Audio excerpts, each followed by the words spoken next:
qu'est-ce qu'il fout lui? Mais qu'est-ce qu'il fout? Mais tu fous quoi toi? Je pars en vacances, t'es au même patelin que moi là? Alors figure-toi mon bon Maxime qu'avec tous ces tournages, j'ai décidé d'aller prendre un bon bol d'air frais à Mont-Saint-Montois, un petit village de moins de 500 habitants où figure-toi on y découvre le plus petit cinéma de France, un lieu complètement insolite. Suis-moi. Et t'y vas à pied?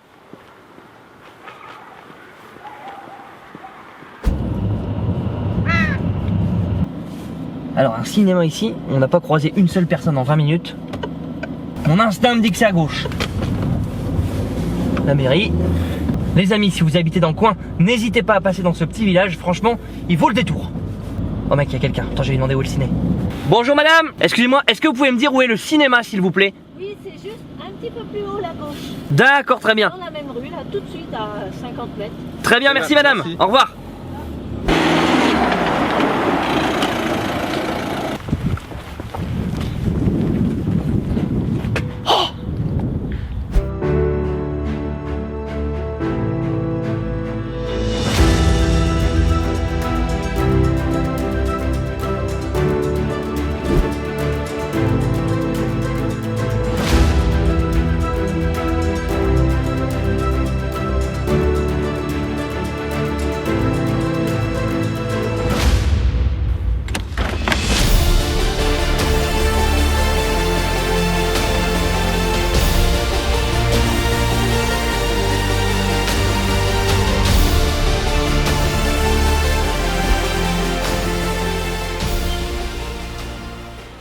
T'as vu comment c'est petit ou pas? T'as raison, on se croirait à l'UGC. Bah c'est plus intimiste, c'est plus convivial. Et ben exactement Maxime, et c'est ça que en tout cas moi j'apprécie personnellement, c'est cette ambiance cocoon et l'impression qu'on est chez soi en fait directement, une sorte de salon aménagé avec, vous le voyez, un écran qui est quand même bien volumineux, des sièges plus que confortables, et alors le must du must, c'est que moi quand je vais au cinéma je déteste entendre les bruits de petits curly à côté, et le fait justement qu'on soit dans une salle aménagée pour les cinéphiles, ça c'est vachement appréciable. Envoyez la bande chers collègues.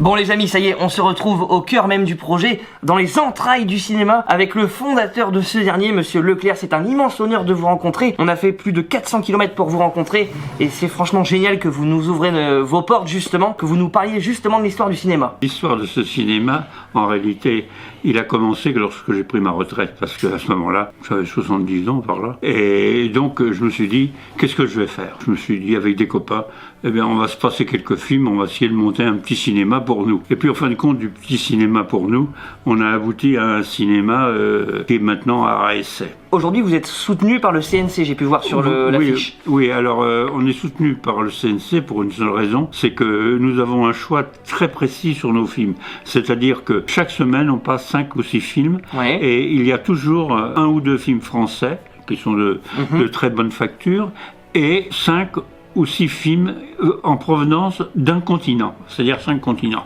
Ceux qui viennent d'Amérique du Sud, ou qui viennent de l'Asie, ou qui viennent de la Palestine, ou de tous les continents. De tous les continents. Et on les passe toujours en version originale, parce que on y tient beaucoup, étant donné que si on veut faire vraiment du cinéma, il faut revenir aux sources. Et aux sources, nous, c'est l'écran. C'est-à-dire, on n'a pas besoin d'entendre les assiettes, les fourchettes, lorsqu'on regarde... Les pop-corn et les chips. Ouais. Interdit, pop-corn, tout ça c'est interdit. On voit que vous êtes un cinéphile pur, et que justement c'est vraiment la qualité du film qui prime sur les autres choses. Parce que c'est vrai qu'aujourd'hui, moi quand je vais dans un cinéma, il y a des salles en 3D, des salles en 4D, les gens peuvent manger toutes sortes de choses, et c'est pas vraiment agréable. Non, on trouve pas l'esprit du cinéma. Non, l'esprit du cinéma c'est comme le théâtre. C'est-à-dire qu'on on vient au théâtre pour voir un spectacle, on doit le respecter ce spectacle. Mais là, maintenant, on respecte plus rien, on vient... Mais moi, j'ai vu, par exemple, certains films qui commencent avec une heure, un quart de retard. Ça arrive, ça arrive dans souvent, le train. Bon, tandis que nous, ce problème-là n'existe pas. C'est-à-dire que le film est annoncé à 8 heures, il est à 8 heures. S'il est à 2 heures, il est à 2 heures pile, et après, on ne rentre plus. Et si j'arrive à 2h03, Non, 2h03 encore là. Un petit coup de pied aux fesses et je rentre quand même. Oui, oui, un petit coup de pied aux fesses et puis vous rentrez quand même. Très bien. On l'a déjà eu les coups de pied aux fesses. Donc, ça va. Et là où Monsieur Leclerc était très fort, c'est que dans cette salle de cinéma, il y a incorporé divers accessoires d'autrefois, comme cette belle machine qu'on peut voir ici, devant la magnifique affiche des choristes, qui d'ailleurs est un de mes films favoris. C'est vrai que ça intéresse tout le monde. Hein.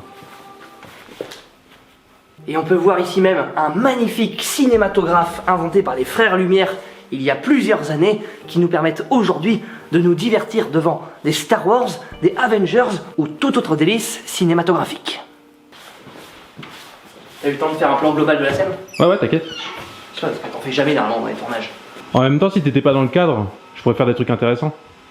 Aujourd'hui, il y a combien de personnes qui viennent chaque semaine au cinéma? Alors voilà, ça c'est notre grand problème. Notre moyenne, elle est de, vous voyez, ça fait quand même 12 séances par semaine, plus les séances pour les enfants des écoles. On a seulement 150, notre moyenne est 150 par semaine. Et si on voulait fonctionner normalement, il nous faudrait 350 personnes par semaine. D'accord, 350. Et justement, aujourd'hui, vous faites vivre ce cinéma grâce à l'argent des tickets du cinéma.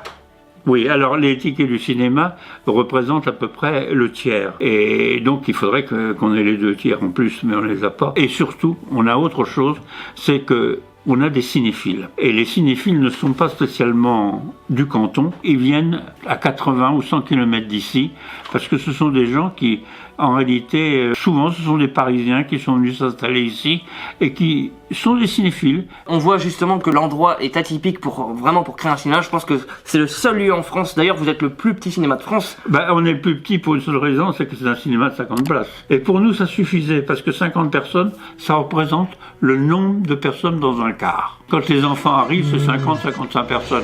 Donc, il n'y a pas de problème. Au niveau du personnel qui travaille avec vous, vous êtes combien de personnes à travailler? Ah non, là, on n'est pas nombreux. Il y a Benoît qui vient, et puis il y a quelques copains qui viennent. Il y en a un qui vient, qui s'occupe surtout de problèmes électriques, de choses comme ça. Puis il y en a un autre il fait rien, il est beau parleur, il parle beaucoup.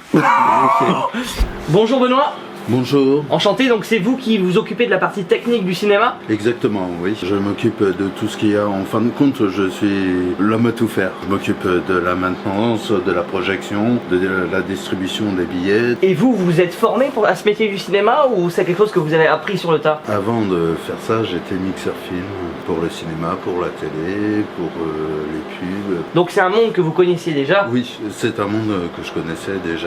Très bien, et maintenant donc du coup vous êtes au service du plus petit cinéma de France. Voilà. Excellent. D'un cinéma complètement indépendant et atypique. Atypique. Très bien, très bien. Autre petite question que je me posais, comment aujourd'hui ça se passe pour la réception d'un film directement du producteur? Est-ce que vous recevez ça par mail? Est-ce que voilà? On reçoit des films par les lignes DSL ou par Colissimo. D'accord, via un disque dur qui met directement? Exactement, que je rentre directement dans la machine. Vous voyez, c'est hyper simple et franchement, de voir ça de tout près, c'est génial. Bonne séance à vous deux.